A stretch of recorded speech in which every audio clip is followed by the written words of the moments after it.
네, 오늘 요한계시록 10장에 접어들었습니다. 오늘은 10장 전체의 말씀, 이 개요를 말씀을 드릴 거예요.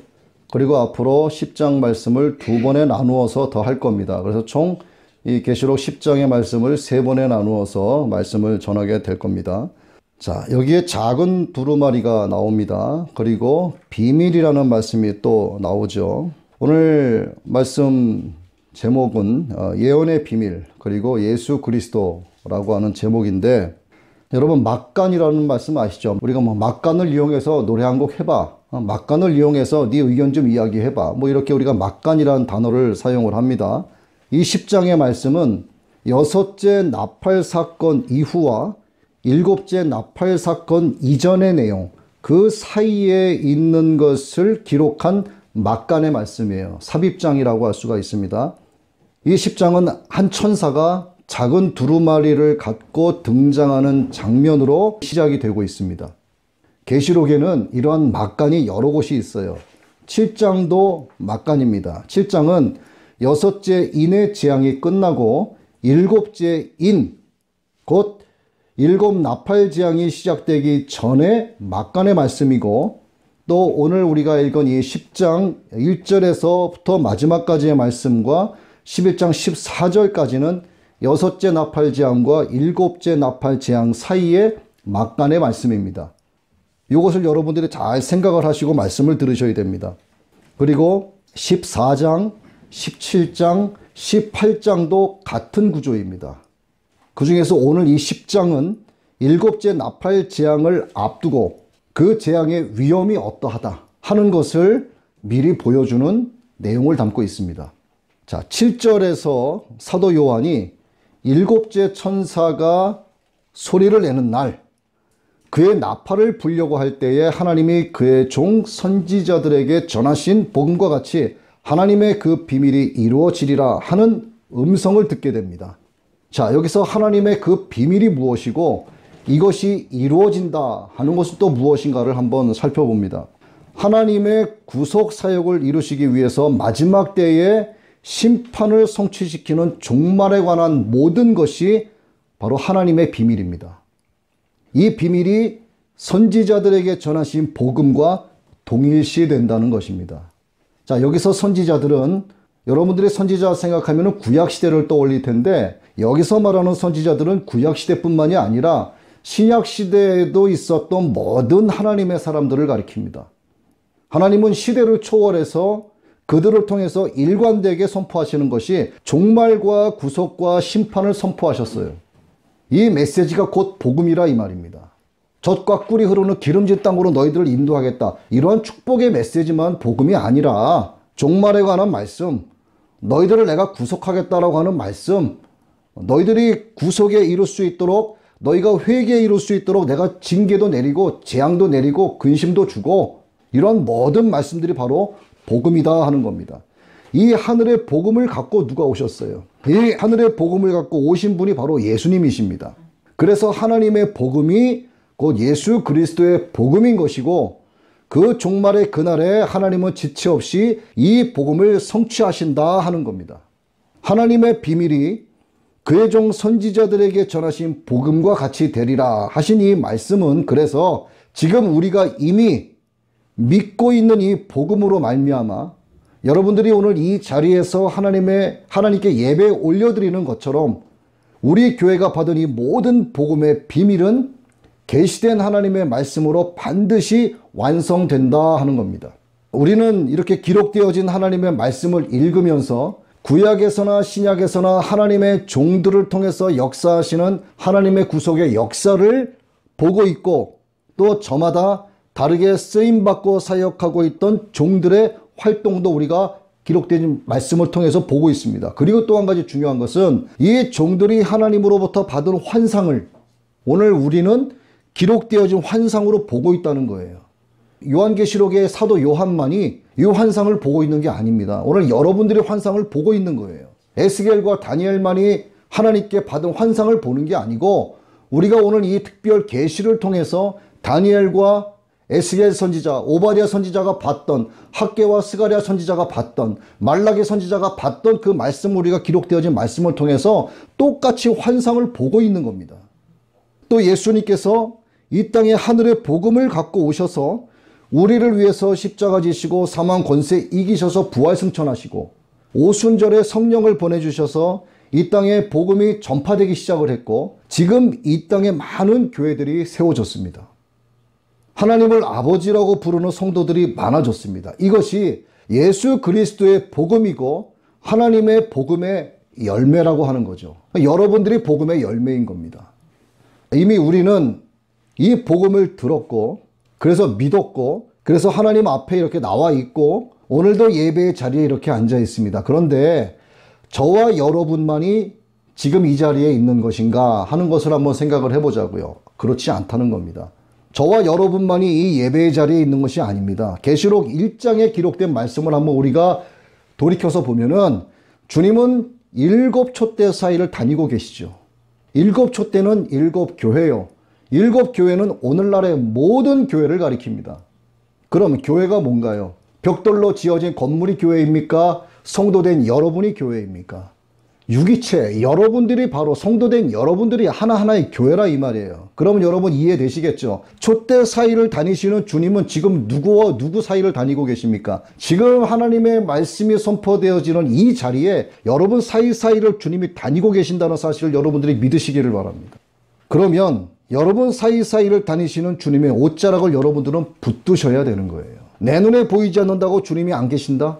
지금 예배를 받으시는 하나님은 저기 천상의 보좌에 앉아 계신다가 아니란 얘기입니다. 주님은 오늘 그리고 하나님의 마지막 날이 이르기까지 항상 예배자와 함께 하시고 찬양 경배하는 자들 사이에서 항상 운행하고 계신다는 사실, 우리 사이사이에 주님께서 우리의 중심을 지금 보고 계시는 거예요.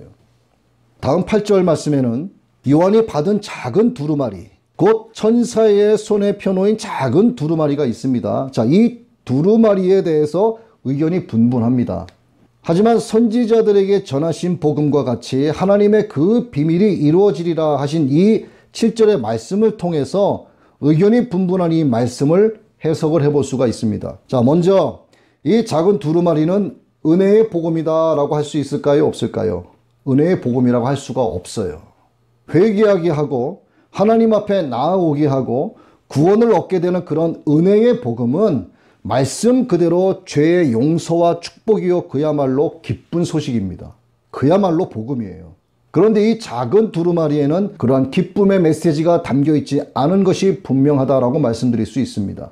이유는 이 메시지를 기록하려고 하는 요한에게 7 의뢰가 말한 것을 임봉하고 기록하지 말라, 이렇게 4절 말씀에 기록이 되어 있어요. 아무에게나 전해져서는 안 되는 성격의 메시지를 담고 있다는 뜻이 됩니다.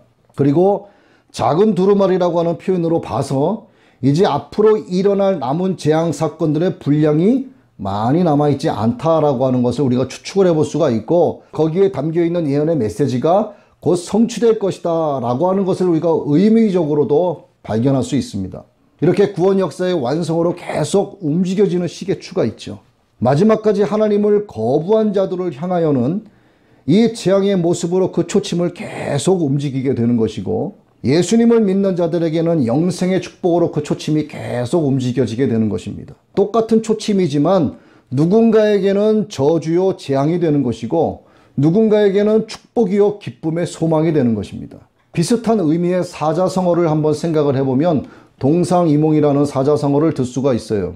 우리가 이 세상을 함께 살아가고 있지만 우리는 영원히 아버지 하나님의 나라를 꿈꾸고 그 꿈을 꾸다 못해 이 땅에서 하나님의 은혜를 누리면서 천국을 살아가고 있는 반면에, 하나님을 마음에 두기 싫어하는 사람들은 세상이 주는 달콤한 가치를 누리면서 지옥의 모형을 살아가고 있습니다. 이 땅에 함께 육신으로 살고 있지만 저마다 꾸는 꿈이 다른 거예요. 하늘 아버지 계신 그 하나님 나라를 꿈꾸느냐, 이 세상의 전부라 여기고 이 세상 지옥의 모형으로 살아가고 있느냐, 동상이몽을 우리는 살아가고 있습니다. 여러분, 이 땅에 살면서 우리가 꿈꿔야 할 것이 무엇인지를 우리가 정말 가져야 할 소망이 무엇인지를 잘 생각을 하시고 여러분들이 잘 생각하셨다면 그걸 늘 상기하시기를 바랍니다. 하나님의 말씀, 예수 그리스도의 생명으로 나아가는 절대 소망이 되는 것이고 말씀이 없는 삶, 곧 예수 그리스도를 마음에 믿지 않고 입으로 시인하지 않는 것은 바로 둘째 사망으로 나아가는 절대 절망일 뿐입니다. 길몽이냐 악몽이냐 이거예요. 길몽은 생명이고 악몽은 사망입니다. 이 세상 사람들은 동상이몽 가운데 다 존재하고 있어요. 여러분들은 무슨 꿈을 또 어떤 소망을 가져야 하는가? 바로 예수 그리스도만을 소망으로 삼아야 합니다. 예수 그리스도에 대한 소망만이 절대 불변의 소망이고 절대 흔들리지 않는 소망이 되는 거예요. 지금까지 이 땅에 여러분 많은 일들이 역사적으로 일어났습니다. 오늘도 역사가 기록되어지고 있고 내일도 기록되어질 것입니다. 하나님의 그날이 이루어지기 전까지 이 땅의 역사는 계속 이루어지죠. 그래서 선교학에서 강의를 할 때에도 문화인류학이라고 하는 것을 강의를 합니다. 모든 인류 속에는 문화를 통해서 인류의 역사가 기록되어지는 거예요. 그 문화 속에 사탄이 임하면 사탄적 오컬트가 되는 것이고 성령님이 역사하시면 하나님의 구속사 안으로 들어가는 것입니다. 자, 이 시점까지의 성경의 모든 예언이 성취가 되었어요. 창세로부터 오늘에 이르기까지 하나님의 말씀이 오늘 시점까지는 다 예언이 이루어졌습니다. 이제 남은 예언은 최후의 심판을 이룰 끔찍한 재앙들과 예수 그리스도의 재림만 남아있어요. 그리고 천년왕국이 우리에게 남아있습니다. 오늘 우리가 읽고 듣고 보는 모든 말씀이 그렇다고 해서 계시의 완전성을 의미하는 것은 아닙니다. 왜? 하나님의 말씀이 완전하지 않다라는 의미가 아니고 오늘 사도 요한이 본 것을 본문 4절 말씀에서 이렇게 말씀하시기 때문입니다. 임봉하고 기록하지 말라.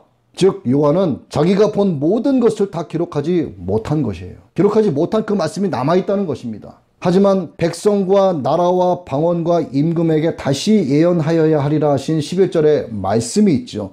이 말씀과 같이 하나님의 때에 하나님의 계시의 비밀은 상세하게 전해지게 됩니다. 그러면 하나님의 계시의 모든 말씀이 완벽하게 이루어지는 거죠. 요한계시록을 비롯해서 모든 묵시에 관한 말씀을 읽을 때는 여러분 우리가 반드시 염두해야 될 부분이 있어요. 여러분들이 이 말씀을 잘 들으셔야 되는데 성경 문자에 대한 문학적인 고찰을 우리가 한번 해봐야 됩니다. 자, 성경은 이스라엘 백성들의 삶 속에 녹아있는 하나님의 언약, 그리고 예수 그리스도를 향한 모든 믿는 자들의 믿음의 역사, 그들의 사랑의 수고, 또 그들이 간절히 바라고 원하는 소망의 인내를 토대로 하나님의 말씀이 하나님의 영에 감동된 사람들에 의해서 기록되었습니다.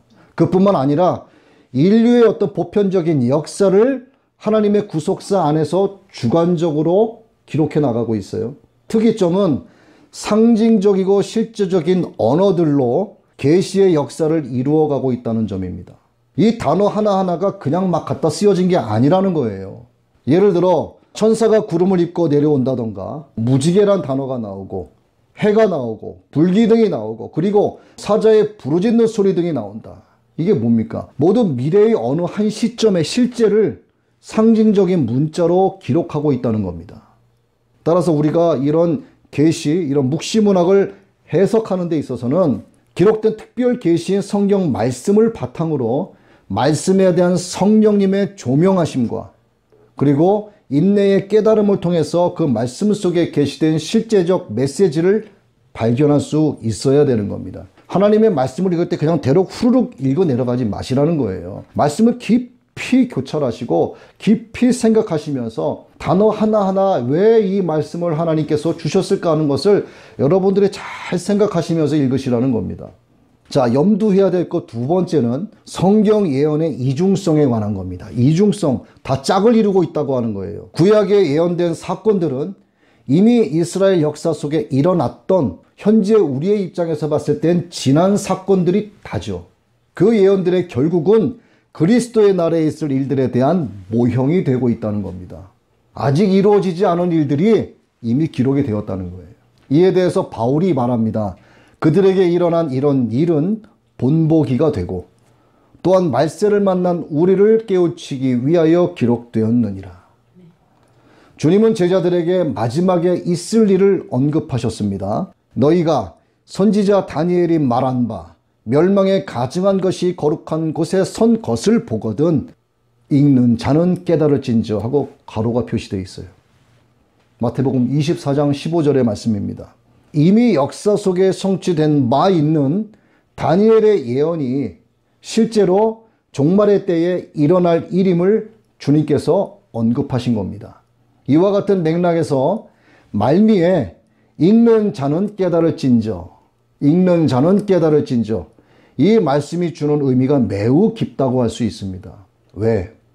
어떤 사람이 믿음 생활을 잘 하고 있다가 그 믿음을 저버렸다고 한번 가정을 해볼게요. 이때는 히브리서 6장 4절로 6절의 말씀을 가져올 수 있습니다. 제가 봉독해 올리겠습니다.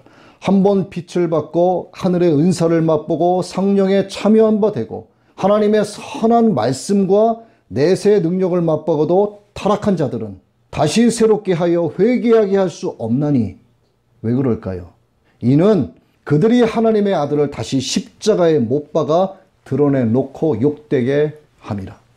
온전하게 신앙생활을 잘했던 성도들이 하나님의 나팔소리와 함께 주님의 신부로 들려 올림 받았을 때 지금 읽은 이 말씀에 해당되는 사람들, 히브리서 6장 4절로 6절에 해당되는 사람들은 이 땅에 남아서 곤고한 중에 이 계시록의 말씀을 읽게 될 것이고 돌이킬 수 없는 상황에서 가슴을 치고 통분하고 회개하면서 자복하는 일이 있을 수가 있게 됩니다.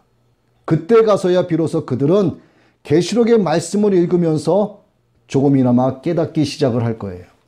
즉 읽는 자는 깨달을진저, 읽는 자는 깨달을진저, 이 말씀이 다니엘의 예언이 실제로 종말의 때에 일어날 일임을 언급하고 있다는 것과 그리고 계시록을 비롯한 모든 묵시의 말씀들이 미래 어느 한 시점에 실제를 상징적인 문자로 기록해 놓았다는 것을 그들이 뒤늦게 깨달을 거라는 것입니다. 그런데 그들이 그것을 깨닫게 되었다면 깨닫게 된 그 시점은 우리의 입장에서 봤을 때는 미래가 되겠죠. 오늘 우리의 입장에서 그 미래의 어느 한 시점은 지금 그들에게는 현재 시점이 되었다는 뜻입니다. 이 사실이 그들을 통탄하게 만들어요. 이것을 뒤집어서 그들의 입장에서 봤을 때 과거의 시점에 있는 오늘 우리들은 이 말씀을 지금 보고 지금 듣고 있고 지금 읽고 있습니다. 하나님의 말씀을 깨닫고 말씀대로 살아가는 자들입니다. 그래서 계시록의 말씀을 읽는 자와 듣는 자와 그 가운데 기록한 것을 지키는 자는 복이 있다 라고 1장 3절에서 그래서 기록한 거예요. 먼 미래에서 들려 올림 받지 못하고 재앙 가운데 남겨진 자들이 생각하는 과거의 그 믿는 자들, 이미 하늘로 올라간 주님의 신부들, 오늘 우리들, 그들의 입장에서 봤을 때 과거에 서 있는 오늘 우리들은 그들이 생각하기에 어떤 자들일까요? 정말 저들은 복 있는 자예요. 왜? 우리가 이제야 비로소 보고 있는 말씀을 저들은 이미 과거에 듣고 보고 믿고 말씀대로 살아가고 있었고 그래서 이미 들려 올라갔기 때문에 우리들은 재앙 가운데 남겨진 저주받은 자들이요 저들은 복 있는 자라 그들이 말을 할 거라 이 말입니다. 그런데 여러분 보세요. 자고 일어나면 이 사탄의 미혹의 전술이요 날마다 업그레이드가 돼요. 우리가 전혀 알지 못하는 방법으로 사탄이 막 침범해 들어오기 시작을 합니다. 성도들의 취약한 면을 찾아서 해집고 막 들어와요. 그래서 마지막 때가 되면 믿음을 지켜내는 것이 정말 어렵습니다. 그래서 순교할 각오로 믿음을 지켜내야 합니다. 여러분 가운데 아무도 통탄에 빠지는 분들이 있지 않기를 축원합니다. 그래도 교회 안에는 이방인의 충만한 수에 차지 못하게 되는 자들이 주님의 신부가 될 성도들과 공존을 하고 있어요. 오늘 여기에 계신 여러분은 모두가 다 주님의 신부들이 되길 원하지만 교회 안에는 전부가 다 주님의 신부가 된다라고 하는 보장이 없습니다. 이방인의 충만한 수에 차지 못하는 자들이 반드시 존재한다 이 말이죠. 알곡이 있으니 쭉정이들이 있다 이 말입니다. 그리고 이스라엘 가운데에는 14만 4천에 들지 못하는 이방인의 뜰에 거하게 할 자들도 남아 있습니다. 그들은요 이유불문하고 재앙 가운데 남겨지게 됩니다. 그들은 이미 하늘로 들려 올림받은 성도들이 자신들의 앞서 깨달았던 계시의 말씀을 그때 가서 비로소 살펴보면서 이제부터 자기들이 무엇을 어떻게 해야 할 것인가를 생각을 하게 될 것입니다. 아마 그들은 골방에 숨어서 인터넷을 뒤져가면서 평소에 듣지도 보지도 못했던, 아니 관심도 없었고 축복의 메시지만을 골라 들으려고 했던 것을 정말 회개하고 그때가 통분하면서 믿음의 반석 위에 제대로 서 있지 않은 자들에게 이 말, 뒤집지 않은 전병과 같은 자들에게 이 말, 세상과 양다리 걸친 자들에게 이 말, 그리고 세상 불신자들에게 이 말, 그 무시무시한 마지막 때의 재앙의 메시지들을 그때 가서 눈에 불을 켜고 살펴보게 될 것이라 이 말입니다. 그러면서 자신들에게 처해진 끔찍한 현실을 더욱더 말씀을 통해서 직시하게 될 것입니다. 그날에 그들이 펼쳐 읽게 될 성경은 뭐가 될까요? 요한계시록일 겁니다. 자기들에게 남은 것이 아무것도 없어요. 억만금이 쌓여 있으면 뭐 하겠습니까? 은혜의 때가 지났고 구원의 때가 넘어섰기 때문에 이제 남은 한 길은 무엇인가? 적그리스도에 대항하여 순교자의 길을 선택하는 것밖에 없어요. 남아있는 자들은 그 가운데서도 믿음을 지키고 비로소 깨닫고 순교하는 자들이 나타날 수도 있게 된다는 것입니다. 자, 지금 이 말씀이 어떤 불특정 다수를 향하는 것이 아니에요. 요한계시록의 이 말씀은요, 교회를 향하고 있습니다. 사도 요한이 환상 중에 기록한 이 말씀은 요한의 나이 20대 30대 창창한 젊었을 때 받은 것이 아니라 다 나이가 먹고 노인이 된 90세가 되어서 이 환상의 말씀을 받게 됩니다. 자, 노인이 되었을 때 주님은 그에게 환상을 보여주시고 이 말씀을 기록하라 하고 말씀하셨어요. 그리고 뭐라고 말씀하세요? 에베소 교회, 서머나 교회, 버가모 교회, 두아디라 교회, 사대 교회, 빌라델비아 교회, 라오디게아 교회에 보내라. 7 교회에 보내라 하고 말씀하십니다. 결국 이 편지의 수신자가 누구라는 겁니까? 사도 요한이 최종 목적지입니까? 교회가 목적지입니까? 교회가 목적지인 거예요. 교회가. 그럼 이 7 교회가 뭘 의미하죠? 오늘날 이 지구상의 모든 교회를 가리킵니다. 교회가 건물이라고 했습니까? 예수 믿는 성도들이 교회예요. 그러면 이 요한계시록의 말씀은 건물 예배당에 주시는 말씀입니까? 여러분 개인에게 주시는 말씀입니까? 예수 믿는 여러분 개인에게 주시는 말씀이 바로 요한계시록이라 이 말입니다. 이 편지의 최종 수신자가 사도 요한이 아니라는 이것이 매우 중요한 의미를 갖고 있어요. 7 교회에 해당하는 오늘 저와 여러분들이 이 편지의 수신자입니다. 그래서 이 편지를 받은 자들은 아주 복이 있는 자들입니다. 이 편지를 받고 듣고 읽고 묵상하고 믿음을 지키고 하나님의 말씀으로 살아가려고 하는 사람들이 복 있는 자들입니다. 주님께서 주신 이 놀라운 복음의 비밀을 여러분의 발로 걷어차는 일이 없기를 바랍니다. 바라기는 이 말씀을 듣는 모든 분들 가운데는 이 땅의 재앙 가운데 남겨진 자들이 단 한 사람도 없게 되기를 간절히 축원합니다. 주님께서 우리에게 하신 말씀을 그래서 잊어서는 안 되는 거예요. 데살로니가의 말씀을 봉독합니다. 2장 3절에서 5절까지의 말씀인데, 누가 어떻게 하여도 너희가 미혹되지 말라. 먼저는 배교하는 일이 있고 저 불법의 사람 곧 멸망의 아들이 나타나기 전에는 그날이 이르지 아니하리니 그는 대적하는 자라. 신이라고 불리는 모든 것과 숭배함을 받는 것에 대항하여 그 위에 자기를 높이고 하나님의 성전에 앉아 자기를 하나님이라고 내세우느니라. 내가 너희와 함께 있을 때에 이 일을 너희에게 말한 것을 기억하지 못하느냐. 여러분, 하나님의 말씀을 늘 묵상해야 됩니다. 묵상을 하려면 성경을 읽어야죠. 이 예배 시간에 교회인 우리 사이사이를 다니시는 주님을 여러분 늘 생각하셔야 됩니다. 주님이 이 땅에서 사역하실 때 주님의 옷자락을 누가 붙잡았어요? 그 아픈 몸을 이끌고 나와서 부여잡았던 혈류병 앓는 여인 고침받았잖아요. 여러분들도 지금 이 시간에 여러분 사이사이를 계속 다니시면서 여러분의 심령을 감찰하시는 주님의 옷자락을 지금 붙잡으셔야 됩니다. 하나님의 생명의 말씀이 선포되어지는 가운데 이 어린 양 예수 그리스도께서 지금 이 말씀을 청종하고 있는 여러분 사이사이를 다니고 계심을 믿으신다면 여러분들의 영의 눈으로 주님을 보게 될 줄로 믿습니다. 그러면 여러분 삶 가운데 반드시 역사가 나타납니다. 때를 따라 채우시는 역사가 나타나고요. 질병이 무엇이든 간에 관계없이 질병을 치료하시는 역사가 나타납니다. 주님께서 이 땅에 오셔서 어떤 사역을 많이 하셨죠? 예수님의 사역 가운데 3분의 2가 병 고치는 사역이었습니다. 주님께서 하나님의 말씀을 청종하는 무리들 사이로 다니시면서 병든 자를 가만두지 않으셨어요. 주님께서 가셔서 내가 낫기를 원하느냐? 낫기를 원하나이다. 그럼 나아라. 병 고침을 받은 겁니다. 주님께서 다닐 때 혈류병 앓던 여인이 주님의 옷자락을 붙잡은 것처럼 여러분들도 주님의 옷자락을 붙잡으시기를 바랍니다. 하나님의 영광을 드러내시는 역사가, 성령님의 도우심의 역사가 여러분의 삶 가운데서 반드시 나타날 수밖에 없습니다. 이게 하나님께서 원하시는 거거든요. 여러분이 하늘의 능력을 사모하시기를 바랍니다. 하나님이 그의 종 선지자들에게 전하신 복음과 같이 하늘의 능력을 사모하시는 여러분의 삶의 끝이 거룩하신 복음 안에 영원히 머무르게 되시길 주님의 이름으로 축복합니다. 하늘 가는 밝은 길이 내 앞에 있으니 슬픈 일을 많이 보고 늘 고생하여도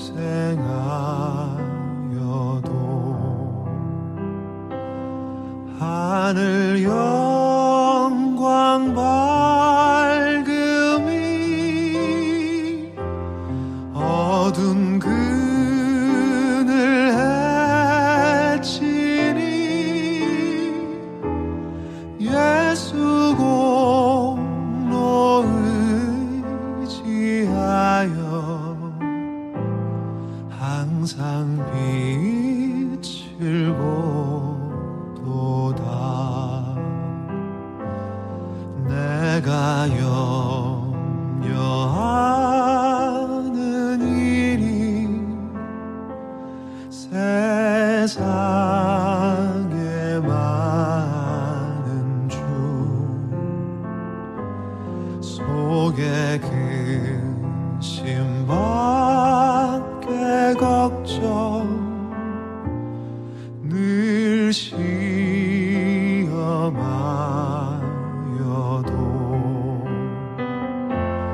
예수 보배로운 피 모든 것을 이기니 예수 공로 의지하여 항상 이기리로다.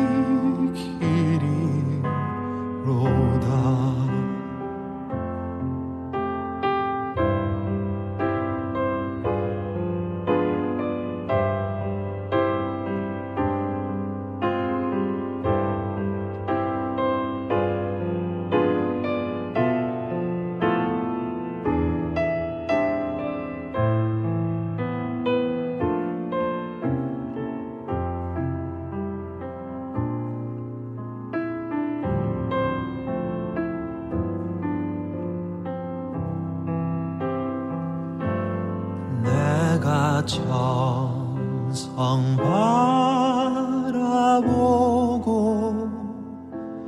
가까이 왔으니 아버지의 영광 집에 나 쉬고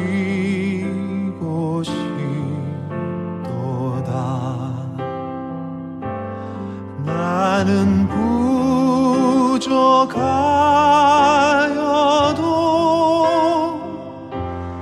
영접하실 터이니 영광 나라 계신 임금 우리 구주 예수라.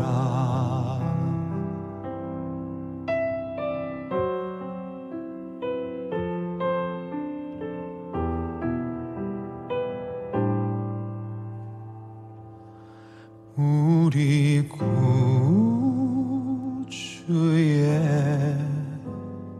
예수